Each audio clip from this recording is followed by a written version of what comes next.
PM आवास पहुंच गए हैं, पीएम आवास पहुंच गए हैं व्लादिमीर पुतिन। ये स्क्रीन पर आपको दिख रही है। देखिए टाइम हमने बड़ी बुरी तरह से कैलकुलेट करा, हम अपने हिसाब से टाइम कैलकुलेट कर रहे थे, but I think less than 10 minutes he has reached, less than 10 minutes he has reached. तो कितनी तेज काफिला चल रहा होगा तो आप उम्मीद लगा सकते हैं। पीएम आवास इस समय पहुंच चुके हैं व्लादिमीर पुतिन। प्रधानमंत्री नरेंद्र मोदी के घर पर उनका डिनर है। दोनों राष्ट्राध्यक्षों का, प्रेसिडेंट पुतिन और प्राइम मिनिस्टर नरेंद्र मोदी का। Okay Shahzad, make your point, complete yourself. 7 LKM, 7 लोक कल्याण मार्ग।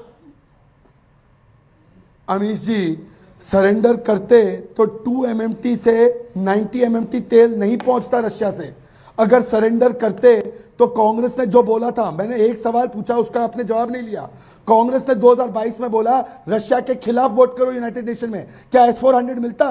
क्या तेल मिलता? S-400 ने क्या भूमिका निभाई ऑपरेशन सिंदूर में? कितना तेल हमने खरीदा तो कितना मुनाफा हुआ हमारा, जिसकी वजह से इन्फ्लेशन कमी रही। तो इसके बारे में सुरेंद्र राजपूत से पूछिए कि क्या उस समय उनका स्टैंड। बिल्कुल, मैं सुरेंद्र राजपूत के पास चला जाऊंगा, लेकिन दुआई देते हैं क्यों उन्होंने उस समय वो वकालत की थी। ओके, अमित पांडे पीएम आवास पे मौजूद हैं, हमारे संवाददाता। अमित, प्रधानमंत्री नरेंद्र मोदी के आवास पे पहुंच गए हैं व्लादिमीर पुतिन? जी बिल्कुल पहुंच गए हैं। और अब जो प्रोटोकॉल होता है, जिस हिसाब से राष्ट्राध्यक्ष जब पीएम के आवास पर पहुंचता है और जैसी उनकी आगजनी करती जो व्यवस्था होती है, वो सारी व्यवस्था यहाँ पर वो पूरी की जा रही है। और सबसे अहम चीज़ ये है कि हम यहाँ पर लुटियंस दिल्ली के इलाके में अमीश मौजूद है। कई राष्ट्राध्यक्ष आते हैं, लेकिन जितनी गर्मजोशी इस बार आज के दिन हमें दिखी, मतलब कि चाहे कर्तव्य पथ हो, चाहे लोक कल्याण मार्ग हो, चाहे चाणक्यपुरी का इलाका हो, सारे इलाके को पुतिन का जो पोस्टर है, उनके पोस्टर से महत्वपूर्ण जगहों पर लगाया जाता है। यह दिखाता है कि अमीश की कितनी गर्मजोशी से भारत पुतिन का स्वागत करने के लिए तैयार है। एक तरह से रॉयल ट्रीटमेंट देने की कोशिश है, सुपर्ब ट्रीटमेंट देने की कोशिश है, एक बड़ा स्ट्रांग मैसेज देने की कोशिश है। फराज किदवई हमारे साथ है, समाजवादी पार्टी के प्रवक्ता। फराज किदवई, तो व्लादिमीर पुतिन के आगमन पर आप कोई शेर पढ़ेंगे? शुरुआत वहीं से करते हैं। आई एम वेरी सॉरी, मैं आपके पास लेट आ रहा हूं आज।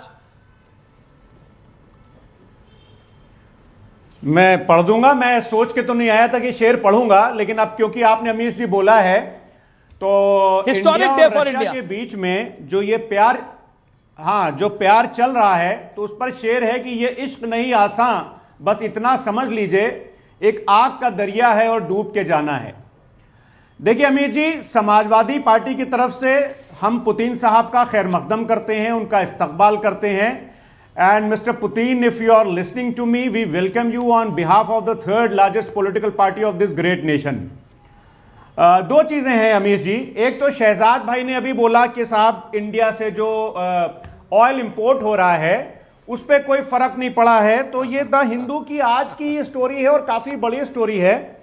इसमें क्लियरली ये लिखा हुआ है कि India cuts Russian oil imports by 38% in October 2025, sharpest fall so far.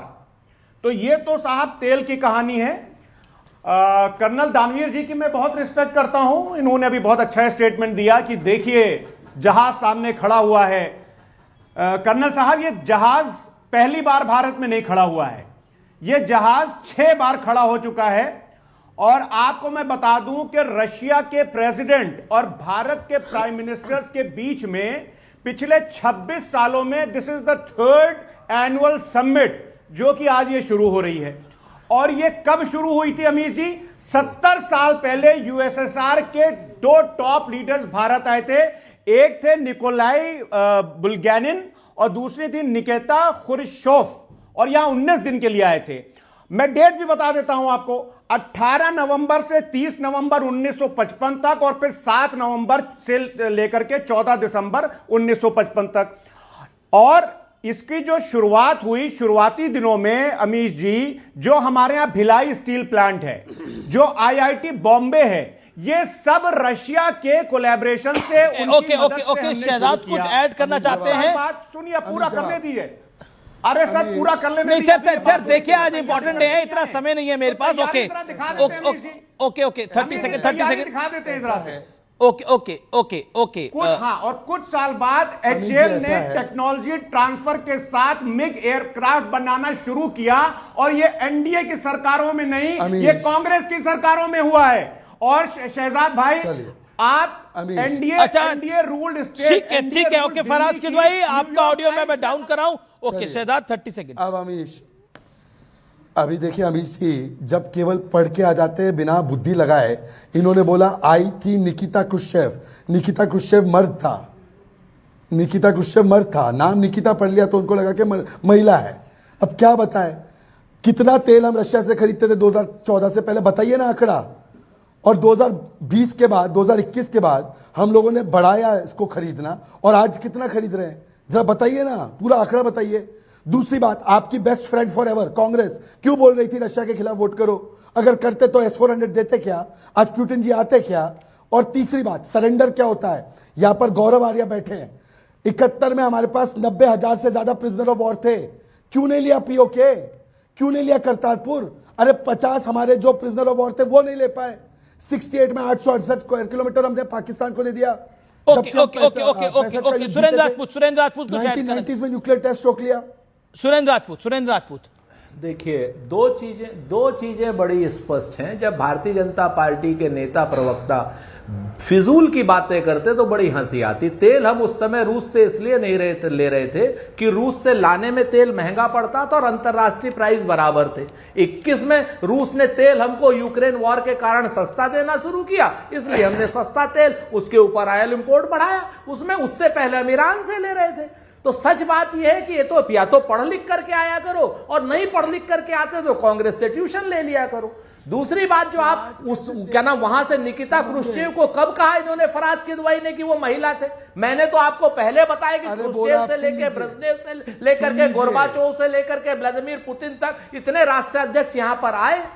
तो आप जब इधर उधर की बातें करते हैं, आप जो मल्टीपोलर डिप्लोमेसी की बात कर रहे हैं ना आज की डेट में, हर चीज में नरेंद्र मोदी जो कर रहे हैं खाता ना भाई। अगर वो डोनाल्ड ट्रंप के साथ जा रहे हैं तो उसकी आप लोग चरण वंदना करते हैं, आप अगर वो शी जिनपिंग के साथ जा रहे हैं तो उनकी चरण वंदन। अरे भाई, हिंदुस्तान को क्या मिल रहा है? सस्ता तेल मिला है। ठीक है, ओके शहजाद जवाब।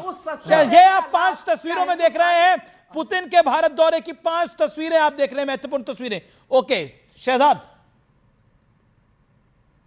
अमीश जी, जब 2-3 महीने पहले एक डिबेट हुई थी, G7 में इनवाइट नहीं आया, ये कांग्रेस ने ऑफिशियली बोला था। फिर रशिया और पाकिस्तान का MOU हो गया, ये कांग्रेस ने ऑफिशियली ट्वीट किया था, और रशिया ने आके क्लैरिफाई किया कि कोई MOU नहीं था। ये तो सुरेंद्र राजपूत जी के फैक्ट्स होते हैं। केवल अपनी सरकार और अपने देश को बुरा बताने के लिए मोदी को चाय वाला दिखा दिया। हमको चाय वाले से कोई समस्या नहीं है, हम चाय बेचते हैं, तुम्हारी तरह देश नहीं बेचते। पर वर्ल्ड स्टेज पर जब मोदी जी को सभी लोग देख रहे हैं कि आशा और आकांक्षा की निगाहों से फास्टेस्ट ग्रोइंग इकोनॉमी है, एक तरफ यूक्रेन एक तरफ रशिया, दोनों साथ में, SCO, ब्रिक्स और क्वाड दोनों साथ में, S-400 और ड्रोन्स अमेरिका के खरीदते केवल मोदी, इजराइल और मिडिल ईस्ट के साथ रिश्ते केवल मोदी और इंडिया। उस समय पर यह रागिनी नायक का ट्वीट आया। सुरेंद्र राजपूत, बताइए आप उसके साथ खड़े कि नहीं खड़े?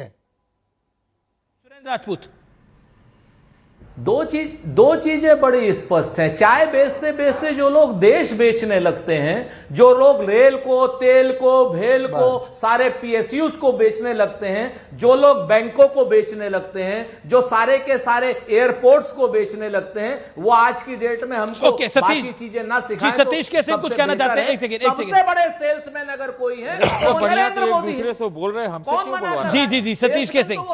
नहीं, मैं अगर आपने पूछा है तो मैं इतना ही कह दूं, ये मौका आज नहीं है। जितने लोग एक दूसरे के ऊपर बौछार करें, चाहे सुरेंद्र जी हो, चाहे शहजाद हो, चाहे इधर हमारे दानवीर जी बैठे हुए हैं, अपना अपना आंख मूंद के बात मत करिए। देश का सवाल है। अच्छा किया फराज साहब ने कि निकिता क्रुश्चेव और बुलागनिन से सब याद पड़ा दिया, शहजाद की भी मेमोरी ठीक करवा दी, दानवीर जी की भी ठीक हो गई होगी। उसी प्रकार से सुरेंद्र जी को भी चाहिए कि जो अच्छा हो रहा है उसके अच्छे के पक्ष में बोल।